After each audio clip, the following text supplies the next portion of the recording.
Hello and welcome to the podcast Sunsets and Rainbows. I'm your host, Agnes Jensen, and this is the podcast where we talk about life, loss, faith, and motherhood, and some more things that are usually brushed under the rug.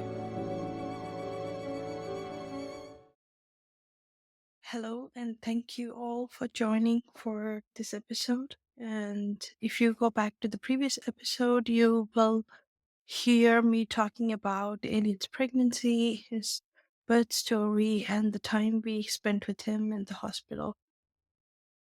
And in this episode, I will be talking about the funeral, how did we say goodbye to Elliot, and the autopsy result, and the early grief. It's a strange thing to go back home without a baby. There were still the toys, the clothes, everything was still piled up in the living room. We started clearing it up, trying to put those in boxes and put them away. And I still haven't decided to disassemble the crib. It was still there as it is, and still on the side of the bed that I used to sleep. That evening, when we went back home without a baby, we sat down with our mom and dad-in-law, and we were watching some TV.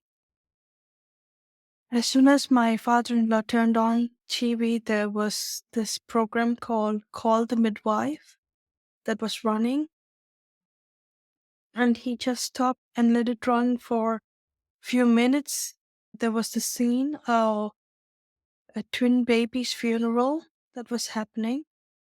It was the last prayer that was said, and as it started, as I saw the scene, I started getting teared up. And as we continued watching it, it was one of the twin baby that died, and they were reading the last prayer, and it was end of the episode. And there was this quote that was so beautiful. We decided to put that quote on the song sheet that we printed for Elliot's memorial service. And the quote goes like this: "Not every love is given voice, not every flower comes to bloom, and their folded petals must be frozen in the green. Others unfurl and flourish, turning their faces to the light they do not doubt." It's a beautiful quote from Call the Midwife. Elliot was born on the 27th of February 2020. We spent the 27th and the 28th with him, and we gave him for autopsy, and we picked him up from the autopsy on the 5th of March. And we had the memorial service on the same day, and we brought him to northern Denmark to do the burial in the family church that we have, and also that's where we got married. So between these time from from leaving him in the hospital for autopsy until the day we picked him up, it was so blur and numb. And that's when it started settling in. I had trouble sleeping. I couldn't sleep. If I slept too much. And it was, those days were hard and heavy. And we went to order some flowers for him. And we had to tell this flower lady what that was for. And they were all so kind. Everyone stranger that we encountered in Denmark, they were so kind to us. They asked his name, they asked about him, and we also met with the pastor, and the pastor talked with us and asked us how we were doing, and he also planned the memorial service with us, how we want to do it. how to make the arrangements in the church and what will happen in northern Denmark. So we were planning all these things. And at the same time, condolence messages started pouring in, some good, some bad, some didn't come at all. Even the people that meant so much to us didn't reach out. There was silence from certain people, and the condolence messages came in. To my surprise, a lot of them were so insensitive that it said, God will give another child. He's with God. He's in heaven. Be happy and move on. Most of the messages did not acknowledge him even as a baby. At this point, I haven't announced it on social media. We were still keeping it to ourselves. I wasn't ready to talk about it. I wasn't talking to anybody about it, not to the therapist. I wasn't ready to talk to the therapist. So we were just keeping it to ourselves, and these are from well-wishers, best friends, and family. Those messages that were coming in from. And some were really genuine and heartfelt. And you could hear the best intentions, even though they didn't say the right words. That happened, and I was muddling through the guilt, and in my head, over and over, like a movie on a loop, different scenes from those days kept looping in my head over and over again, over and over again. And there were some flashes of memory that was coming back to me, and I was talking to Yeppe and I was asking, did this really happen? I had this flash of memory that I was standing in the pool of blood, and did that really happen? And Yeppe was like, yes, that really happened. And so there was some flashes of memory that was coming back. Now that the shock is wearing off, then my brain is trying to process all the memories from those past days. And we were trying to also meanwhile prepare for the funeral. Yeppe's dad was making this beautiful little coffin, and no grandparents has to go through making a coffin for their grandchild. And I felt so guilty that I had nothing to show them except the dead baby. And still, all they had was so much love. So I'm really grateful for the love that we received, and also my friends. They were really anchor in these days, and they helped us plan the funeral. They helped write to all the other friends. They made the Facebook group, and they were writing to them what was going on. The things that we couldn't communicate, my friends were the one who were communicating. And my other best friend, she agreed to take some pictures on the memorial service day, even though it's a bit unorthodox to take pictures. Like, we still wanted as much as memories from him as possible, so we also decided to take pictures on the memorial day. So fast forward, it's March 5th, and we are going to pick him up from the autopsy ward, and we were asked to come to the chapel, the hospital chapel. Hospital chapel is where they're going to bring him. So that's where we're going to meet him. As we went into the chapel, I see this beautiful green carpet laid out, and there was a table. The candles were lit. There were a few flowers. And when we came in, the person who works in the hospital chapel, he greeted us and he said he will go collect Elliot, and he rolled him in a stroller kind of thing. He was nicely dressed, exactly how we left him, and we looked at his beautiful face. He looked different, and before the hospital chaplain also told us about that he will look different. There will be stitches in him. So he prepared us for what we could expect in a very gentle, nice way. And then he rolled him in.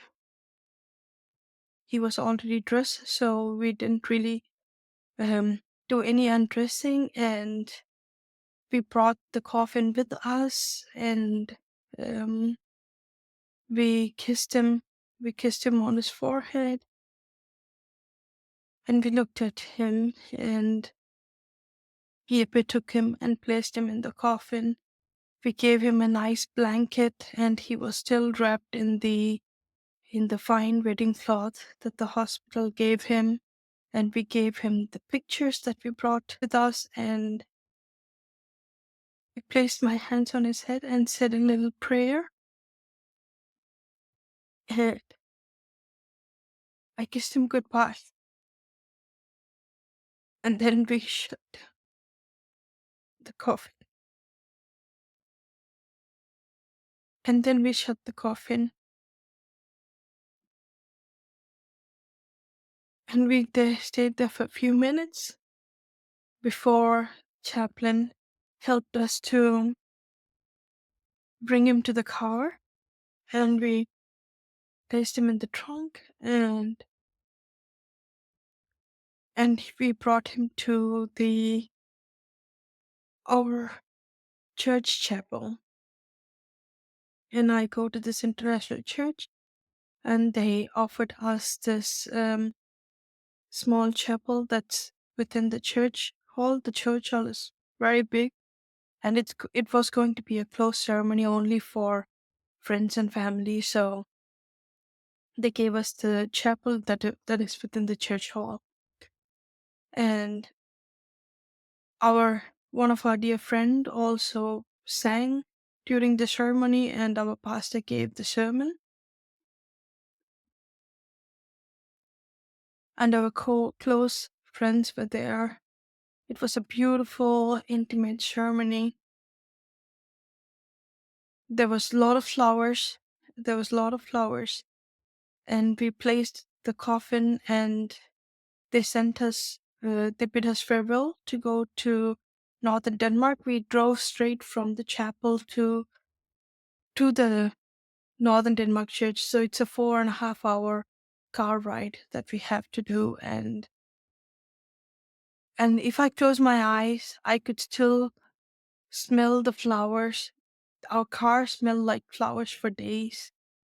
We arrived in northern Denmark, and then we straight placed the coffin in the church that we got married. All the flowers that we got was arranged on the aisle, the same aisle where we walked up. And the next day was going to be the burial ceremony. March 6th was going to be the burial ceremony. And it was also a very beautiful ceremony, and it was in Danish, and it was done by the Danish pastor in a Lutheran church. Yeah.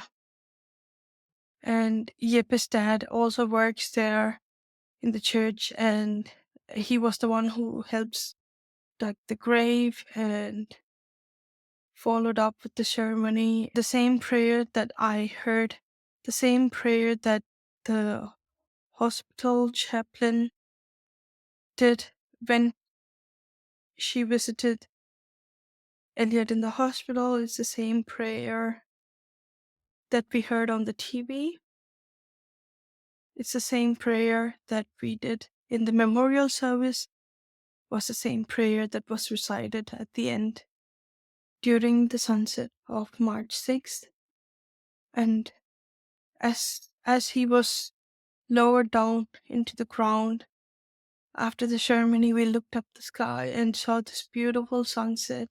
And that's where I have this connection to sunsets and rainbows. After that, I really started connecting together with the nature, and I felt comforted in the sunsets and rainbows. And butterflies were also his symbol because of the life tree. We put the butterfly as a symbol. So those are like the beautiful memories that we have of him. And even though as heartbreaking as it is, it really helped us to do these ceremonies to give him the goodbye, because that's what we promised him. We told him that we'll give him the best of our goodbyes, and that's what he got. And I'm really happy that we were able to do that, that we were given a chance to say a goodbye to him. And even after that, his cousins and now Luna, Barney, like they all go visit his resting place. We know he is not there, his soul is not there, he is with God. But it's still a nice remembrance to go to his place, to give him flowers, to take care of his resting place. It gives us comfort. And so we do it. And it's a beautiful connection to also see his little cousin going and watering his flowers, taking care of his place. And when Luna goes, she plays with those small little things that we have on his place. And it's really beautiful to see their connection that spans from heaven to earth. And it gives us a chance to tell his story. It gives us a chance to tell who he was and how he is loved. It gives us a chance to love him a bit more on Earth's side. So I'm really happy that I still have somewhere to go where his name is written. Now, fast forward, we are in thick of the early grief, and I grieved differently than Yeppe. And when I was ready to talk, it was a month after I was ready to write on social media that we have lost our son. I wrote a post about that he died and that we still love him, that I would like to talk about him. I wrote a blog post about how people could support us. And there was also very mixed responses for that. And a lot of Christian people, again, they said, I will receive the lost blessing in double portion, and some were still silent, and some responses were very kind and empathetic. So it was a mixed bag of responses that we got. And when I wrote that post, people already started telling me that why am I still grieving? The the the close circle said that it's already been a month, and was I not feeling better? Why am I still talking about this? And how I should have been moving on, and how I should already be trying for another baby. And those kind of responses that was very hurtful. So we had that, and me and Yeppe was also like going through grief differently. I wanted to talk where he wanted to just work, and I couldn't imagine how he could try to focus on work again. And now that I know that couples do grieve differently, and how and through it all we tried to communicate with each other, and I was talking to a grief therapist, and we also had few sessions with the grief therapist. It was a non-profit organization that was giving out therapy actually for free, and we took those few sessions to talk to the therapist, and that really helped us understand that what we are experiencing is normal. It normalized what we were feeling, and reading other people's story from the pamphlets gave us hope. At the same time, it that we were not alone in this. And we also joined Facebook group. It's a Danish Facebook group where there were almost more than 2,000 parents who has lost their babies grieving, and writing about their stories and posting pictures from the grave and how they were taking care of their resting place and so on. So that was quite comforting to see. While I was getting very good support in Denmark, on the other side from India, there was this pressure that I should be moving on, I should be doing this and that, and people that were questioning um, why these things happen, because I worked too much, because I took driver license. There were many different versions of stories of why he died and how he died. People that hasn't talked to us made up stories about how Elliot died. And that is quite it hurtful, and it made me angry when I heard different version of stories of Elliot passing away and why he passed away. These things really escalated, and that's also like in the first part. I said I grew up with the Pentecostal Christian faith, and I questioned and I challenged a lot of things, a lot of these responses that I was getting.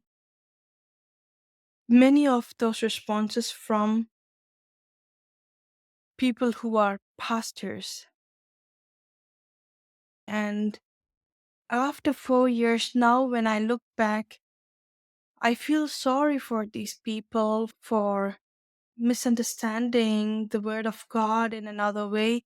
And I will go with all those responses and what is wrong, what is right in another episode. And I just want to highlight that there were different versions of why Elliot passed away, which was not from me. And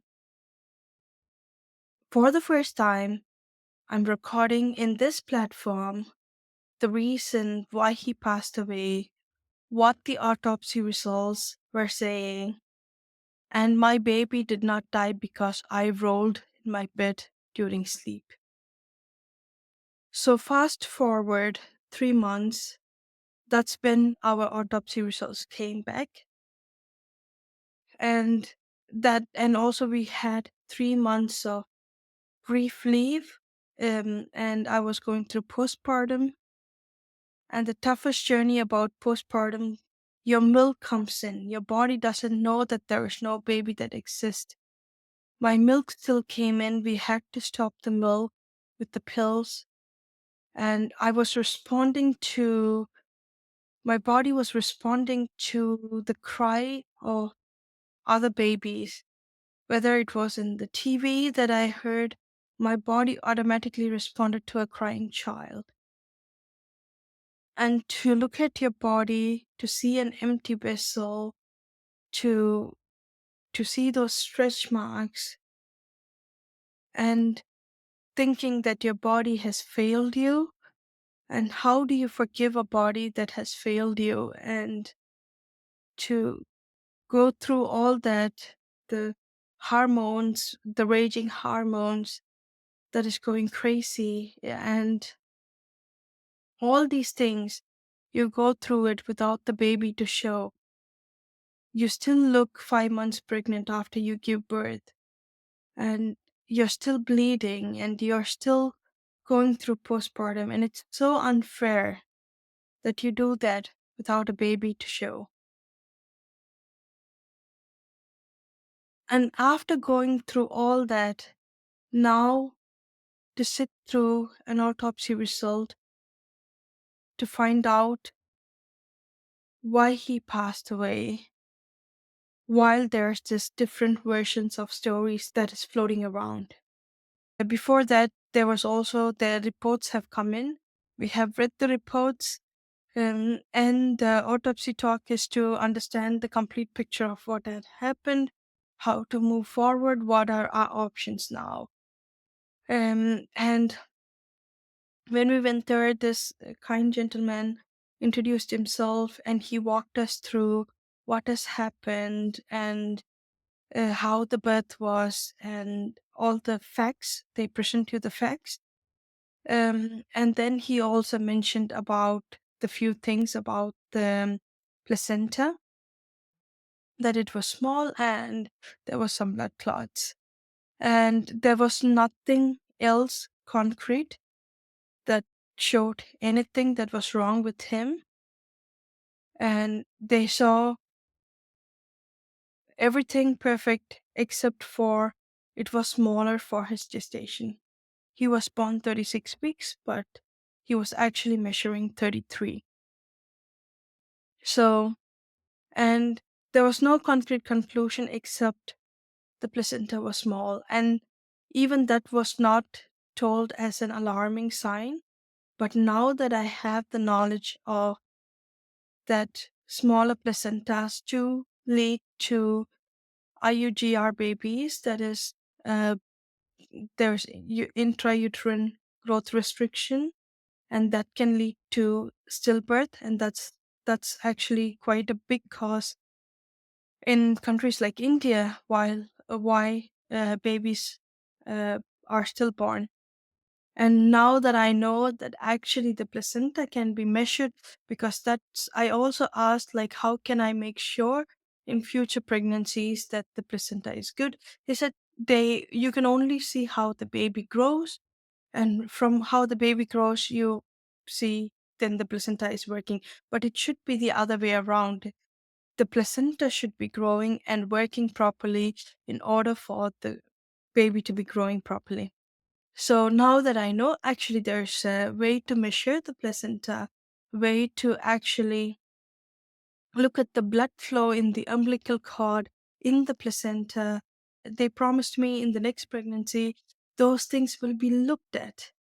While it should be in the routine, you shouldn't be losing your first child to prove that you're worthy to receive those checks in the future pregnancies. And when I learned about all these things, now I advocate fiercely for these checks to be part of the routine checkups, because it's quite easy. It's very easy to measure the blood flow in the umbilical cord, the blood flow in the placenta, and how the placenta is growing and how the baby is growing. And they said in the future pregnancies that I'll be put on blood thinners, so I won't get the blood clotted. So to think about a simple thing like blood thinners could have saved your baby's life is, it's a big shame. It's a very huge shame. And so, yeah, here's the reason for why he passed away. And during Luna's pregnancies, I was closely monitored and I was given frequent scans, that they took really good care of me, while that should have been normal for the first pregnancies. Pregnancy after loss and parenting after loss is a big journey by itself, and I will cover that in the future episodes. But for now, I want to say this is Elliot's story, and I really thank you for taking time to listen to it. And if you have any comments, questions, there's no wrong questions. Just write them in the comments and I will try to answer them in the future episodes. So, thank you so much for joining me. If you're going through loss, please know that you're not alone. My inbox is always welcome, and please come and share your story in this platform. And I will see you in the next episode. Thank you.